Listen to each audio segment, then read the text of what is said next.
Welcome to São Paulo, and first of all, thanks very much for taking the time to talk to us today. Thank you. It's good to be here. I heard you arrived this morning, so you did not watch the game last night. Right, yeah, we were on a plane, sleep.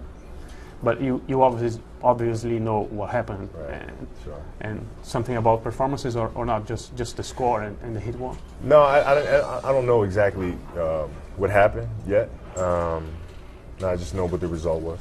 James had a monster game. I'm sure. Wade played very well also. Yeah. And what is your opinion about the Miami Heat? They won back-to-back titles now, and people are starting to think they may be in the conversation about the best teams in all time. Do you think they already deserve it? Well, I think it's funny. That happens in sports all the time. When you have a team that's really dominating at that moment, then you have all these all-time great conversations, and then another team wins and it's the same thing. That's what sports is. It's always it's an endless debate about who's better and comparing the greatest teams of all time. I think it's part of sports. They deserve. Or well, they yeah. have to It's just that's the natural conversation of sports. Is, whenever you have a team that's the champion for that moment, especially a team that's won back-to-back championships, you instantly want to compare them with some of the teams from the past. So it's just, I think it's good for the game to have those conversations. Speaking about you and James, what you've done in your careers, what you still can do in the game, do you think as the years go by and people put things in a broader perspective, will it ever get to the point that Jordan is not thought of almost unanimously as the best player of all time? Maybe one day that'll come along, but I think that the Jordan and Magic are in the same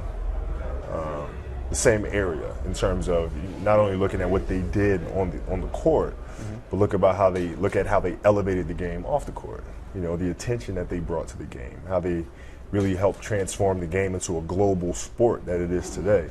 So I think those are some of the things that really add to their legend, and will continue to add to their legend forever. How is your recovery going? How do you feel right now? It's going well. I'm almost pretty much 2 months out of surgery, and I'm walking, and I can get up on my toes. So I'm pleased with how it's going so far. When you got injured, people started to think maybe this is so big that maybe it's the end for Kobe. Yeah. Did it cross your mind, and do you think about the possibility of not being the same player physically as you always was? Sure. I think that you have to allow yourself to think that, because it keeps you on edge. It keeps you motivated, and it keeps you strong. And I think for me it was, once I started hearing everybody else say, well, maybe this is it, maybe this is too much, that's what really gave me the determination to see if I can prove them wrong. Did you speak to other athletes that had the same injury, like Beckham? I know you talked to him sometime. Yeah, Bex and I have grown to be pretty close since he's been playing in Los Angeles for the last 5 years, and he and I talked quite a bit about his process and his recovery, and he hasn't had any issues with it since. So, and he's won several championships since the injury. So, I'm pretty encouraged by that. People compared you at the time of the injury to Rivera, Mariano from the Yankees.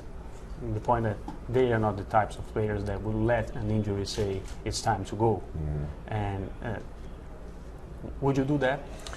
Well, not if I can help it. Because you want to be able to go out on your own terms, right? You don't want to be forced out of the game because of an injury.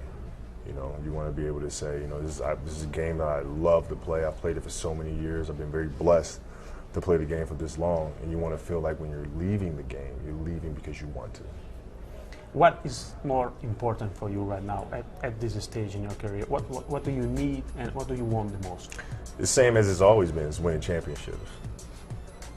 That's it. That's why I play the game, is to be able to be the last one standing with your teammates, and raising up that trophy. That's it. Can we expect a rebound season from the Lakers next year? Yeah, absolutely. Absolutely. I mean, we have some. It's a big summer for us, so we don't know what direction we're going yet. But one thing I know about the Laker organization is that they're very committed to making sure that we have a team that's on the floor, that's a competitive team to win a championship. And which direction that's going to be, whether it's with Dwight or not, I don't know. We just have to see. When last year team was built, everybody said that this is built for today, to win now. Right. Do you see this working next year and maybe the other after? Yeah, I mean, we have some deficiencies that we need to add in terms of getting a little longer on the perimeter defensively, having a couple younger legs. I don't have the youngest legs in the world. Steve Nash certainly doesn't. Neither does Powell. So we need a couple younger legs, long guys that can defend and cover the floor on the perimeter. If we do that, I think we'll be all right. You love all sports. When you were at the Olympics, you were always going to arenas and watching different sports. Yeah. What do we plan to do here? We know we're going to Brazil and in Italy game. Yeah. And something else in your plans? I don't know. I would love to see what else is going on, and see if I can go down and check something out. Maybe handball, maybe. I'm not sure. I don't know. Maybe a little futsal, maybe. I don't know. I'd love to just kind of get around and see what's out there. Who do you expect to win, Brazil or Italy? You Who do you want to win? Come on.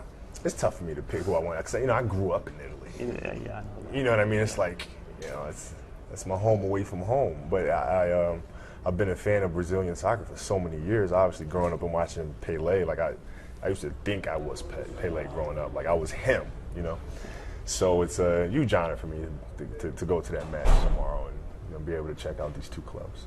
You used to think you were Pelé. Oh yeah. So you were thinking about playing soccer. Absolutely, yeah. And man, but then I wound up being 6'3" and then the choice was already made. Well, yeah. I mean, I had more talent playing basketball than I did playing soccer. When I first started playing soccer, they just stuck me in the goal because I had these really long arms and long legs and said, "Okay, kid, just stop whatever ball comes your way." And that's what I did. And then I started getting better and better. But I was never close to being as good at soccer as I was at basketball. And then when you started playing basketball, who would you want to be? Well, Oscar Schmidt. Oscar was, he was the guy when I grew up over there. I mean, he was playing in Europe at that yeah, time. he was. He was playing in Europe, and he was 35, 40 points every night. I mean, he was just automatic. And I remember just watching him play and saying, man, if I could shoot like that, at his height and be able to handle the ball at his size. And him and my father were very similar in that because they were both very tall and both could shoot the ball. So I was a really, really big fan of Oscar. I don't know if you know he's fighting brain cancer right now. I did not know that. Yeah. He's fighting, but it's not easy, of course. Right. Man, I did not know that. I'll make sure, I have to be sure to reach out to him, talk to him, pay him a visit. And Steve Nash loves soccer, right? Yeah, he's a great player. Yes, his really brother good. played. He has a team he's the owner of a team in the MLS. Yeah, Vancouver, I think. Yes. Do you speak about soccer all the time? Yeah, we do. We talk about his team, quite a bit, and I mean he's really a great player. I mean he could have been a professional had he chose to be. I mean, he's that good of a player. Kobe, thanks very much for taking the time to talk to us. Thank you, man. Appreciate it. It was a real pleasure. Thank you.